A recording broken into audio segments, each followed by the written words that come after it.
name is LoeyLane, and I'm so excited to tell you guys about my new podcast, Internet Urban Legends, with my BFF Snitchery. We deep dive into the darkest corners of the internet to uncover whether some of the most notorious web myths are hoax or whether they're con. Internet Urban Legends, available exclusively on Spotify.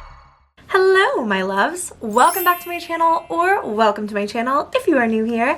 Hi, hello, my name is Loey. Recently, I did a video on photographs with disturbing backstories, and one of those photos was from the Stanford Prison Experiment. I explained it really briefly in that video and said that I kind of wanted to do an entire video on it. And I gotta be honest with you, I walked away pretty obsessed with the topic and started research on it pretty much the day that that video went up. What I didn't know was what a rabbit hole I was getting myself into. The Stanford Prison Experiment, I learned pretty quickly into researching it, is one of the most dark, bizarre, disturbing, and in a lot of ways unethical experiments ever performed in the name of science, let alone at a university level. In the summer of 1971, a professor at Stanford University of Psychology named Philip Zimbardo would begin an experiment that was supposed to last 2 weeks. This experiment would follow a group of volunteer students in a simulated prison setting. The official paper or write-up or whatever you want to call it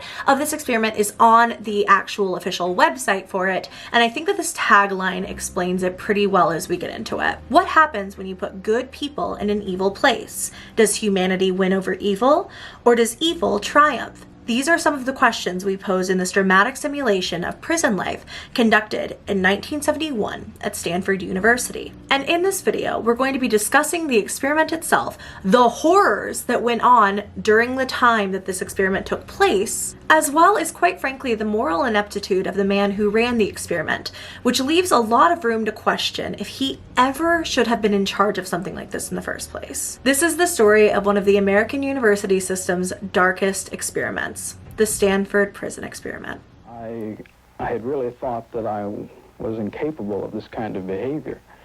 I was surprised, no, I was dismayed to find out that I could really be that I could act in a manner so absolutely unaccustomed to anything I would even really dream of doing. And Really quickly before we get started, I wanted to let you guys know that tomorrow, August 4th on Thursday, my collection with Harper Wilde is ending. This was a limited edition run and sizes have already started selling out. So if you want to get your hands on it and you have not already, make sure to buy now before it goes away forever. I love you. The experiment advertised itself in a local newspaper, offering young male students $15 a day to participate. The experiment was said to take 1 to 2 weeks long. The only criteria in order to be a part of this study were that you had to be a male student and you had to pass a psychological examination. If the students wanted to participate in a psychological study of prison life, as Professor Zimbardo referred to it, they need only show up for the evaluation and wait to see if they were chosen. The actual paper read as follows. Male college students needed for a psychological study of prison life, $15 per day for 1 to 2 weeks, beginning August 14th. For further information and applications, come to 248 Jordan Hall, Stanford University. 75 young college-aged men all applied to be part of the study, and out of those 75, only 24 were chosen. Despite background checks, mental evaluations, and even going so far as to ask applicants, if chosen, which role they would prefer between prisoner and guard, their roles were decided by a simple coin flip, and the experiment would begin with 12 guards and 12 prisoners. All participants were predominantly white, middle class, and appeared to be psychologically stable and healthy. They also had to pass a background check to ensure that they had no prior criminal history, had not spent any time in jail, in order to not mess with the results of the experiment. And so on a quiet Sunday morning in Palo Alto, California, police cars, real police cars, sirens wailing, showed up to the homes of volunteers who were going to be playing the roles of prisoners. These were real police officers who arrested the volunteers much like they would any actual criminal. The volunteers were searched, spread eagle, put into handcuffs, and then taken down to the Palo Alto police station. And there they were booked They were fingerprinted, ID'd, and placed into a holding cell where a blindfold was put over their eyes. From there, still blindfolded, shocked, confused, the volunteers would be taken to Stanford County Jail. Because the prisoners were blindfolded, they didn't know where they were going. For all they knew, they would still be in the same police station, and it was a very real environment to begin the study in. But when those blindfolds were taken off, those prisoners would be inside of Stanford University, in a corridor of laboratories and other rooms that have been sectioned off for this very experiment. And this had to be immersive. These prisoners were probably feeling like they were actually prisoners going to jail. After all, they had just been booked, fingerprinted, handcuffed, and all in a very real police station. In order to create the mock prison setup inside of Stanford University, Zimbardo consulted with various sources, but primarily he has cited one man who was incarcerated for 17 years. And this inmate really paved the way of exactly what a prison was supposed to look like. This was a man named Carlo Prescott who had been incarcerated for 17 plus years. And really what's so fascinating about this is they didn't get any actual law enforcement to help, as far as I can tell, aside from like actual law enforcement participating by booking in these college students who very clearly had not committed real crimes. It was just for theatrics and to begin the experiment. They didn't get any input on how a jail is supposed to look like. It all came from a prisoner themselves. The prison was created, according to the Prison Experiment website, by boarding up each end of a corridor in a basement of Stanford Psychology Department building. That corridor was known as the yard, and it was the only place where the prisoners were allowed to walk, eat, exercise. It was kind of just their all-encompassing free area, I guess. Sans for the toilets that were down the hallway. However, if you had to go to the bathroom during this experiment, you were blindfolded by a guard, taken down, and you had to be observed while you went to the bathroom.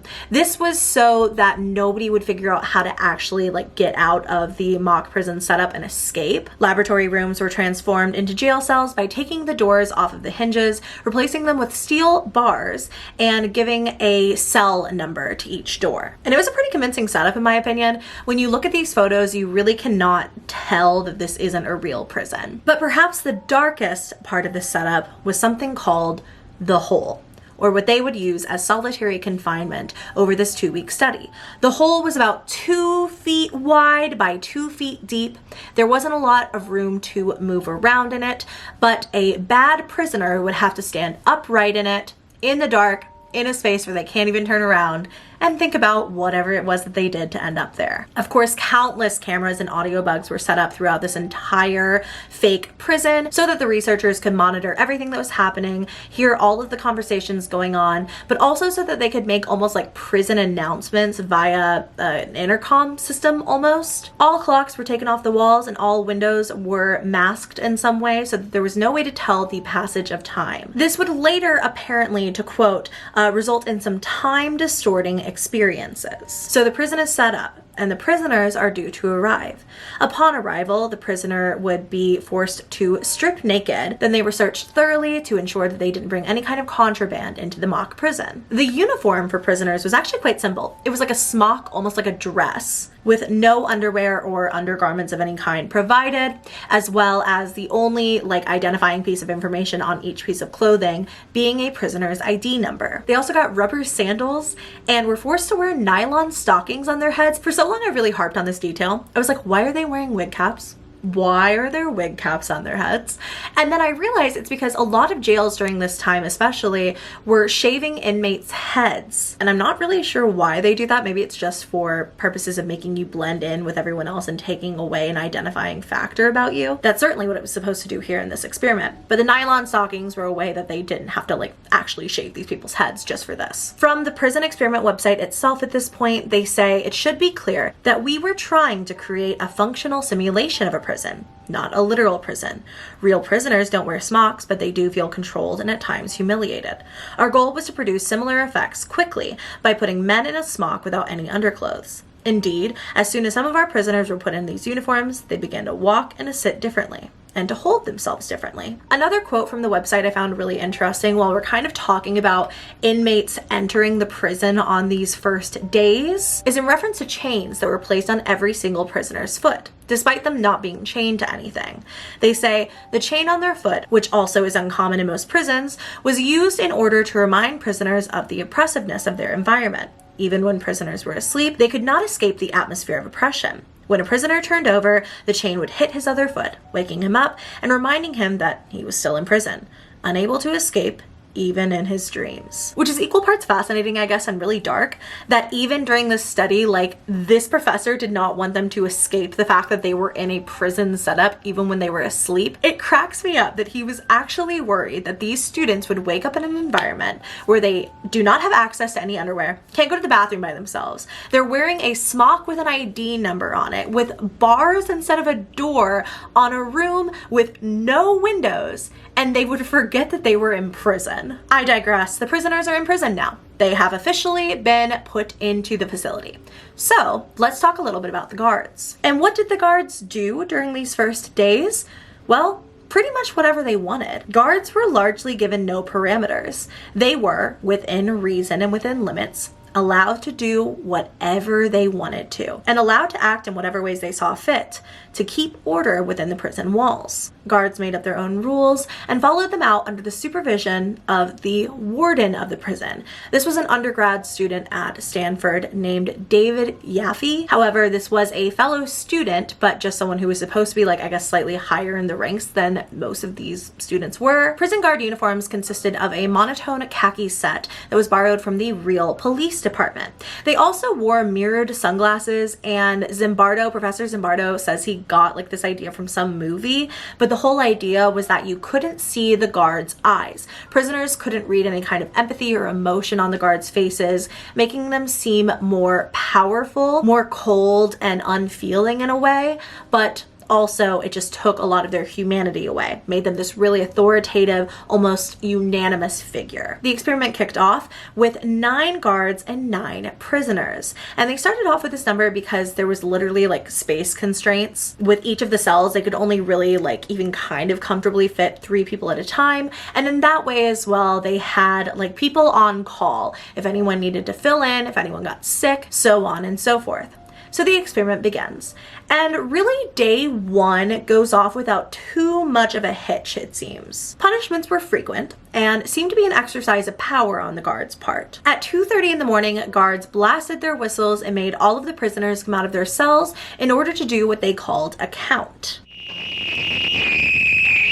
Everybody out! All right, come on, up. Well, gentlemen, here it is, time for count. In this, they would call out each prisoner's number, ensure that everyone was accounted for, but really this was just to disorientate them, wake them up from their sleep, and remind them that the guards are in charge, even in the middle of the night when it seems like everyone's turned off. Prisoners also during this first day were, like, made to do push-ups and stuff, and when they were initially, like, booked into the faux prison, you know, they had to strip down naked, and guards are humiliating them, but that's really the main gist of the abuse that happened on the first day. And trust me when I tell you, as we get further into this, that is so light compared to what happens, which is almost why it's crazy that in the early morning hours of day 2 of the experiment, so during the night/early morning hours, a rebellion broke out. Prisoners took their beds off of the floor and used them to barricade their jail cell doors. They removed the stocking caps from their heads, ripped the numbers from their chest, and were just in full-blown rebellion. Now, the morning shift guards would be pretty irritated about this when they finally came in for their shifts, believing that this was due to too much leniency, too much kindness from the night guards. Despite the fact that only 9 prisoners were inside of the prison, the 3 guards on backup were called in, and the night guards stayed into the morning until they could get the situation under control. So let me now remind you, this is now an imbalance. There's no longer 9 prison guards, 9 prisoners. It is now 12 prison guards, 9 prisoners. Guards threatened the inmates with a fire extinguisher that came directly from the university's walls, and using that as really their only tool, they broke into the cells and regained control of the prison. Now, what that looked like was guards stripping prisoners naked, so taking away all of their clothes, taking all of the beds out of their rooms, and forcing the ringleader of the operation into solitary confinement. Remember the little 2x2 room I talked about? Yeah. Prisoner 5401 man was to be sent to solitary confinement. Now, his story is really, really interesting because he was apparently a self-proclaimed radical activist who had only volunteered for this study in order to expose what was going on here. His plan was eventually to sell the story to an underground newspaper. And on the website, Professor Zimbardo really mocks this man. Like, really says, like, what was he gonna expose? Like, what could he possibly have exposed that we didn't expose ourselves? It's interesting because when you read a lot of the information on this study from Professor Zimbardo himself on the Prison Experiment website, which I do find to be a pretty, accurate source, of course, because it's coming from the experiment itself. It's not the only source I followed, and believe you me, there are things that this man omitted, but it's fascinating because you're really reading it in his eyes, and he's obviously inserting his opinions into what is supposed to be like a scientific experiment. And the opinion here was really just more of making a mockery out of this student, saying it was silly basically for him to join this experiment under those expectations. This is a man who at the time of this going on also is like the student senior by well over a decade, and just seems to be as immature as them. Back to the experiment, however. So the ringleader's in solitary confinement, everyone's clothes and beds are taken away, food privileges are limited, and guards decided that this was the punishment. Everyone had to walk around the prison naked, and from what I read, they were never given those privileges back entirely. However, those who had participated the most lightly in the rebellion were given special privileges to the good room. Now, the good room, the privilege room, was where prisoners were allowed to wear their clothes, they had beds to sleep on, they were given access to food, all things denied to the rest of the jail population. 12 hours after one was to enter the privilege room, they were sent back to the rest of the prison population without those niceties that they had in the privilege room. This created a really interesting dynamic and environment and divided the prisoners from each other. Those who were naked and not being fed properly were obviously going to be quite jealous and annoyed with those who got to go to the privilege room, while those who went to the privilege room were just like, can you guys just be normal so we can get all of this stuff back? Like, can we just get our clothes back? Can we do all this stuff? Can you stop acting up? From here, guards ramped up punishments even more as well. Prisoners were now expected to drop down and do push-ups whenever commanded to do so. They were now given restricted access to the bathrooms, and after a certain hour were made to go to the bathroom and a bucket in their cells. It said the bathroom access was restricted in order to prevent any future escape plans or whatever. But let me remind you, this is not a real prison. We are in Stanford University, and students paying hundreds of thousands of dollars to go to this school, even back in the 70s, are going to the bathroom in buckets in laboratories where other students study. Anyway, just wanted to say that. And then we get to the story of prisoner 8612. This prisoner's real name is Douglas Corpy, and he was, I think, the first person to leave the experiment and just kept saying he wanted to leave. He wanted to leave. He didn't want to stay. Now, I was going to get into this a bit later, but I think it's really important at this point to mention. Students who signed up for the experiment were told that they could leave whenever they wanted. All they had to do was say the word. And of course, they had to do this because it's not a real prison, and people have to be able to opt out when, of course, it feels like they no longer want to be part of it, or do not feel safe, or medically cannot for any reason. You get it. So Douglas Corpy is like, hey, I want out. And the researchers were like, no. You're just trying to con us. You're trying to fool us into thinking you're having a mental breakdown, and you're trying to fool us into thinking you need to leave. So they came up with a plan, and the plan was to tell prisoner 8612, Douglas Corpy, hey, listen, we know things have been kind of harsh around here, so you could be our very first prison informant. You could gather information on other prisoners, take it back to the guards, and in exchange, they will not harass or torture you.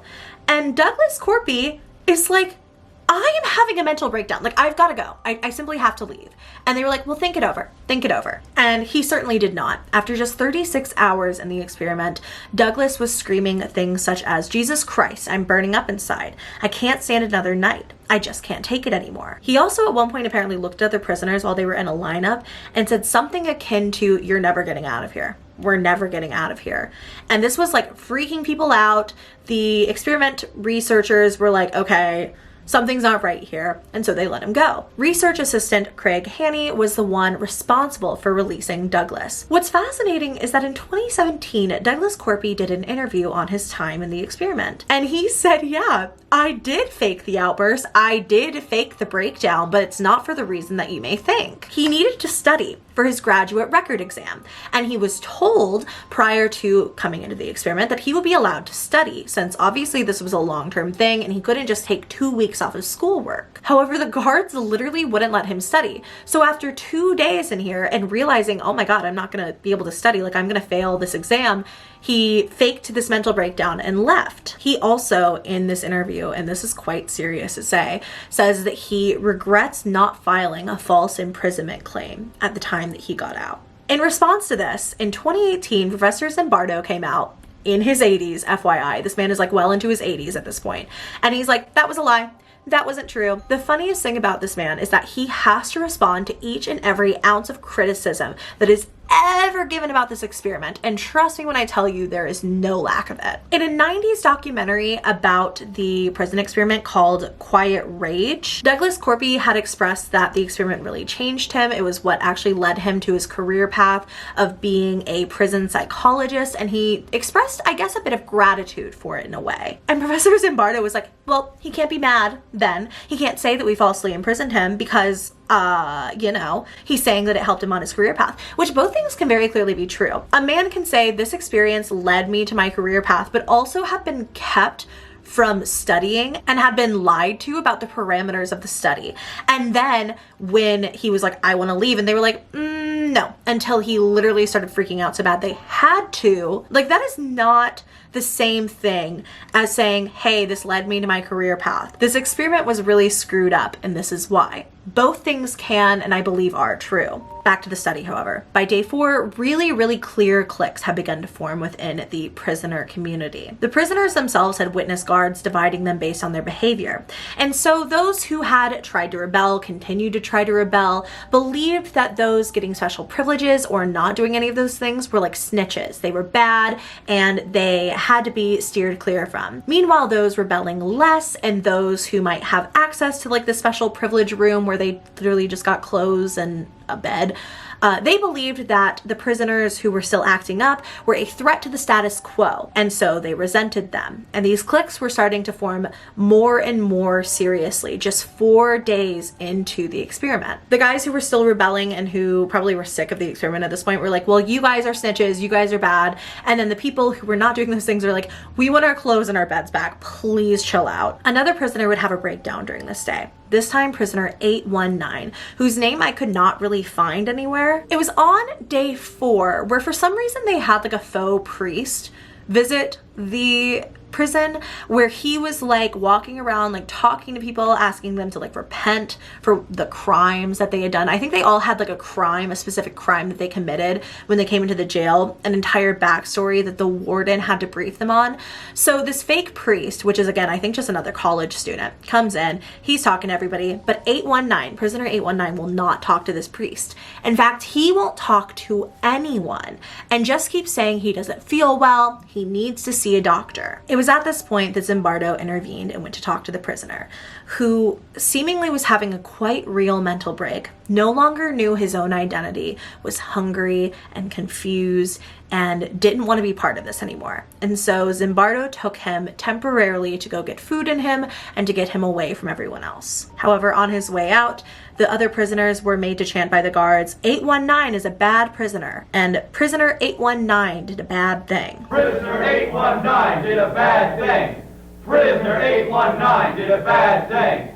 Prisoner 819 did a bad thing.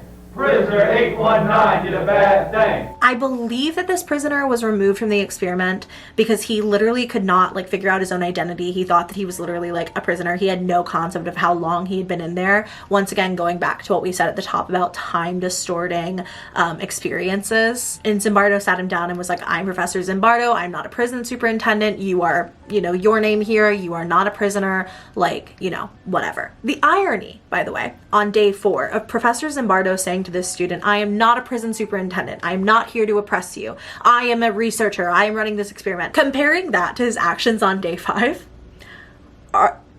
It's a laugh. It's a laugh. Day 5, my friends, was visitor day for the prisoners. And I'm going to let you in on a little spoiler, a little secret. Despite saying that it was going to be going on for 2 weeks, the Stanford Prison Experiment ended on day 6. If that shows you just how poorly visitor day went. Directly from the Prison Experiment website once again here, the next day we held a visiting hour for parents and friends. We were worried that when the parents saw the state of our jail, they might insist on taking their sons home. To counter this, we manipulated both the situation and the visitors by making the prison environment seem pleasant and benign.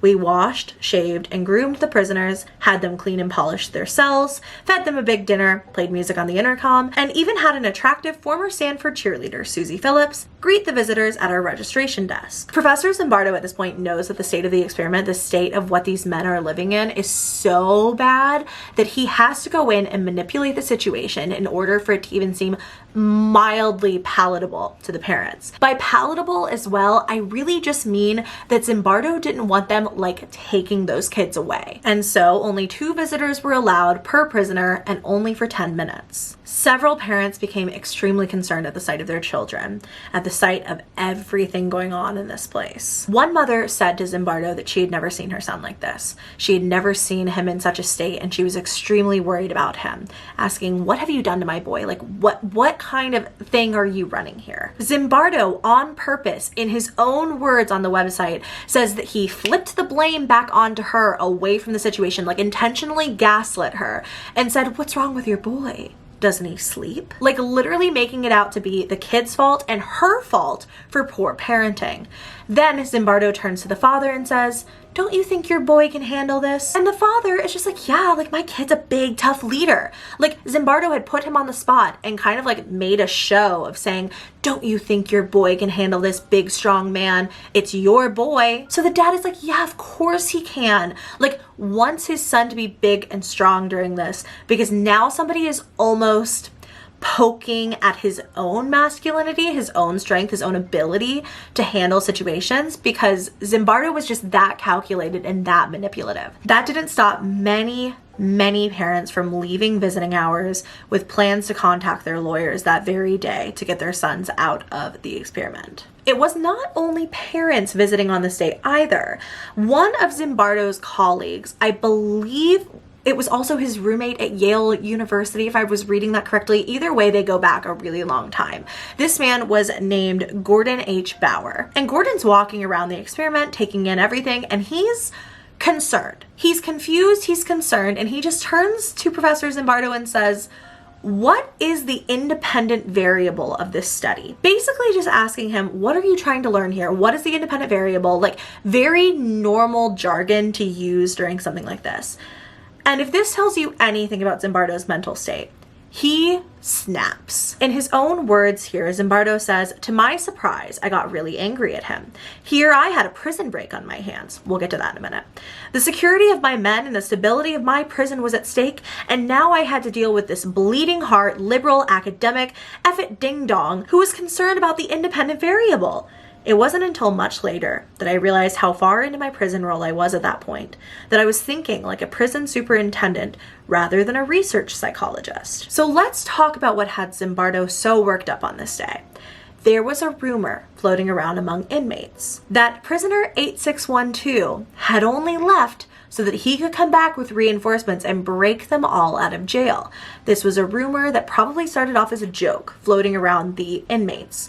And Zimbardo had caught wind of it, and he bought into it so hard that he literally contacted the Palo Alto Police Department to see if the students could be transferred from Stanford and kept in real holding cells because of a rumor of a student organizing a prison outbreak. At this point, at least in my opinion, and this is simply my opinion, Professor Zimbardo was no longer mentally capable of running this kind of experiment. I think that it's arguable that he was never mentally capable of it in the first place. And I don't mean that in the sense of organization. I mean that he was no longer an objective third party. He was heavily manipulating the outcome of this entire experiment. He was so desperate for the study to go his way and to prove, I don't even know the question at hand, because he couldn't even tell his friend, his colleague, that he was willing to manipulate every situation, lie to anyone he had to, fool people, gaslight people, and just do whatever it took to contain the situation, to keep his control. And Zimbardo's experiment would really start to unravel when he had another visitor on this day. Once again, not a parent, but another colleague. I feel like I'm going to butcher this woman's last name, and I have looked up pronunciation videos and every single one says something different, so I'm just gonna pick a pronunciation and go with it, but I mean zero disrespect. This visitor was Christina Maslach, and she was a social psychologist and professor of psychology at UC Berkeley. By the time of Christina's arrival, things looked pretty grim. Prisoners were now wearing paper bags over their heads as a form of punishment. The state of the jail was concerning, to say the least, and Christina could spot many unethical things within this experiment. So she turns to Zimbardo and she's like, how could you do this to these men? You have so many ethical violations here. She said that the conditions were absolutely unacceptable, horrid. The experiment had fallen apart. It was no longer objective, and no information could be garnered from it that was not heavily manipulated. She challenged Zimbardo on his own lack of caring empathy in the situation and said that he had turned into, in this particular experiment, someone she did not recognize and certainly did not like. And Zimbardo, he really cared about what Christina had to say, which is kind of funny because, I mean, she was just one of his former students after all, someone who was more than a decade younger than him, 25 at this point in time, while he was almost 40. But that certainly did not stop him from that very year divorcing his first wife and marrying Christina a year later. They're still happily married, by the way. Not suggesting or insinuating anything, but he sure as hell left that detail out of his report. The point here, aside from the lack of morality and telling you guys the drama of it all, is that Zimbardo really cared what Christina had to say. And so on August 20th of 1971, the experiment came to a close. This didn't happen until Zimbardo actually got a visit from one of the parents' lawyers. And this lawyer was demanding to get the kid out of the experiment. Zimbardo had this to say. At this point, it became clear that we had to end the study. We had created an overwhelmingly powerful situation, a situation in which prisoners were withdrawing and behaving in pathological ways, and in which some of the guards were behaving sadistically. Even the good guards felt helpless to intervene, and none of the guards quit while the study was in progress. Indeed, it should be noted that no guard ever came late for his shift, called in sick, left early, or demanded extra pay for overtime work. Zimbardo, to this day, still believes that with the Stanford Prison Experiment, it was the environment that manipulated people. It was the environment that turned the guards evil, turned the prisoners frightened and into shells of themselves. The environment, the study itself, was what explained everyone's behavior. But there are many ethical concerns over the study. The Stanford Prison Experiment has been widely taught in psychology classes and still is used to this very day. However, a massive question must be asked here of how real are the experiment's results? In my opinion, as you probably already know, I don't believe that Zimbardo was fit to run this study from the beginning. But the biggest ethical concern, of course, here is that several people, not just the people I talked about with 8612 and I think it was 819, it wasn't just those two people who wanted to leave. Several participants requested to leave. Several participants did not want to take part in this study anymore. And by every researcher that they went to and tried to talk to, they were told no, which is a blatant violation of the contract that they signed when they entered the study, which stated that they could leave at any time. I was told that I couldn't quit. And at that point, I felt that, well, it was really a prison. And at that point, I don't know, there's no way I can describe how I felt. I just felt totally hopeless. More hopeless than I'd ever felt before. Vsauce has an incredible episode of Minefield in which he studied the Stanford Prison Experiment, interviewed people, and even conducted a much less unethical version than the original. He opens the video with a really powerful question. Is evil caused by the environment or the personalities within it? Zimbardo, of course, would tell you that it is the environment. When people have control in a situation where they believe that they have anonymity, i.e. being prison guards, unrecognizable prison guards at that, in this simulated study. And those people are in charge of others who are depersonalized, aka prisoners, who all look the same and who have had any form of individuality stripped from them. The power imbalance can quickly turn someone evil. I'm going to talk a bit about this Vsauce video because he interviewed some really relevant people to this situation. And I'll have the full episode linked down below if you cannot get enough of this. I highly recommend it. But in this episode of Minefield, Vsauce interviews Ben Blum, who is someone who has largely reported on and researched the Stanford Prison Experiment. This started off as a very personal investment in the case. Ben Blum's brother was going to jail, going to prison, for a bank robbery. And Professor Zimbardo wrote in and asked for leniency in Ben Blum's cousin's case because it had occurred when the cousin was like in the Army Rangers, and the cousin believed that this was genuinely like part of their exercises. He thought that it was a simulation. Later, Ben reveals that like the cousin did not think this, but at the time that was his defense. And Zimbardo writes in and advocates for leniency in this case because he believes that this cousin, who's named Alex, by the way, I didn't say that before. Zimbardo believed that Alex could not know right from wrong in this kind of pack mentality of a situation. He was in this Stanford Prison Experiment, basically, in Zimbardo's brain.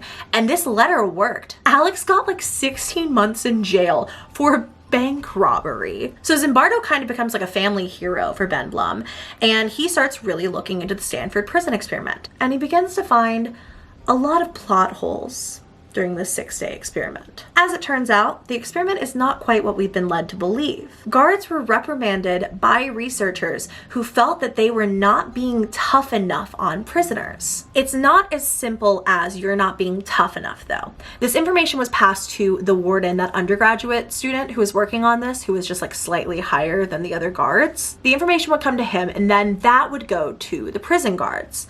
And the prison guards were being told, you are not being tough enough and you are ruining the study, essentially. The toughness and mean behavior that the researchers wanted them to show during this was all in the name of science. And if they were not convincing enough as tough prison guards, no one was going to get anything that they needed to get out of the study. So already, I think all findings in this are pretty much a moot point because the prison guards are being like spoon-fed what they're supposed to be doing. Vsauce also had Dave Eshelman on, who was like one of the more notorious prison guards in the Stanford Prison Experiment. And Dave said that as for the guards, they were pretty much made to believe that the researchers were not studying them. They were not studying their behavior. They were studying the prisoners. And it was up to the prison guards to create a realistic situation where they were tough, were mean, and were getting these answers out of the prisoners that the researchers needed. However, when we talk about the study today, it's all about how an environment can turn people evil, how a power imbalance can turn people evil, and it's a big problem in our prison system. There are a lot of problems in our prison system, but it does feel like a bit of a mockery to create this faux prison environment, say that it's completely objective, it's completely not influenced, then to see that all of these guards are being spoon-fed exactly how mean to be. They all believed that they were not the ones being studied as well. They believed, of course, that it was the prisoners being studied, so they acted accordingly. They acted in the name of trying to get these researchers the answers that they wanted. They're also doing a job. They're getting paid $15 a day. They don't want to piss anyone off and get released from the work. The idea that the verdict of this study can be that a power imbalance turns people evil and an environment turns people evil, not the personalities themselves, is just laughable because the prison guards were spoon-fed what to do. Not to mention, an evaluation took place in which it was determined that several of the people who participated in the study were not of sound mind. A lot of the guards had narcissistic tendencies, abusive tendencies. They should not have passed a psych evaluation and then been put in a place of power over other students. Knowing all of this, let's look at this through an informed gaze now. The prison guards are trying to do a job that they have been told to do. They're trying to do an adequate job because they are being paid. They are being told that this is all in the name of science, and they are being told to be tougher. The prisoners are trying to survive the 2 weeks and are not allowed to leave when they want to leave the experiment. Professor Zimbardo is losing his mind. He's losing his mind. He literally believes he's a prison superintendent. He's trying to actively move his students from Stanford University to a real jail holding cell because he believes a rumor that the guy who he just released, who was having a mental breakdown because he needed to go study for an exam, is going to come back and break people out of a faux prison, a mock-up prison. It gets me so heated. It makes me so angry, because can this experiment even be an experiment when the results were so heavily manipulated? Those researchers apparently by the end were just trying to see how evil people could turn, but they were the ones spoon-feeding the guards exactly what to do. They were the ones denying prisoners exit that they had once promised them, making attempts at rebellion much worse, and making punishments from guards much harsher. And so at the end of this, I present you with two possibilities. One, that the Stanford Prison Experiment, while not perfect, showed us a lot about how people react in positions of power. Showed us how quickly normal people could turn evil if given the right parameters. But the second of these two realities is that this entire experiment was a hoax, a heavily manipulated role play that almost by the end served as like a weird prison wet dream for a professor at Stanford. In case you guys can't tell, I'm very animated about this entire study. I'm so fascinated in the world of this experiment, and while it's not necessarily horror the way that a lot of other things on my channel are, I think it's a bizarre mystery that is worthy of looking into, because it was truly disturbing. It's a really disturbing thing that actually happened, was fully backed by an accredited university, and like a top level one at that, all in the name of science for questionable people with questionable morals. And I have to know what you think. Please talk to me about this down below. I swear to God, like, I have stayed up way too many nights researching this. It has kind of consumed my life. You guys know that I've had a really rough time as of late, and this has really taken me kind of out of my own little bubble and given me something to focus on, given me something to read about, get really invested in. And it was kind of fun to exist in this world. But I don't want to take away from the fact that this was a nightmare for a lot of people who have said in interviews that they still feel like they are not the same people that they were when they entered that experiment. People who feel duped, who feel confused, who feel like they were in that prison for 2 years, not 6 days, who were subjected to evil from people their age, who they probably would have considered friends in any other social situation. The whole thing is wild, and again, I just want to know what you think of it down below. For now, I'm gonna go ahead and go. I gotta go drink some water. I gotta go take a little nap, maybe watch The Princess Bride or something to alleviate this absolute manic energy I feel at the end of this video. But let me know how you guys like this one, and if you want any videos like this in the future. There's so many weird things that have happened throughout history with like bizarre, unethical experiments and just things of this nature. So let me know. I'd love to do more. I'm gonna go ahead and go, but before I do, I want to give a quick thank you to my subscriber, Miss Drea, for being a member of this channel. If you want to join my channel memberships, get one extra members exclusive video every single month, as well as other members only perks, helping me pick out videos, sneak peeks, all of that kind of stuff. You can click that little join button. It should be somewhere around the screen. We would love to have you. For now, thank you guys so very much for watching this one. If you did enjoy, go ahead and give me a thumbs up, and please subscribe to my channel if you haven't already. I love you very, very much, and I will see you in my next video. Bye!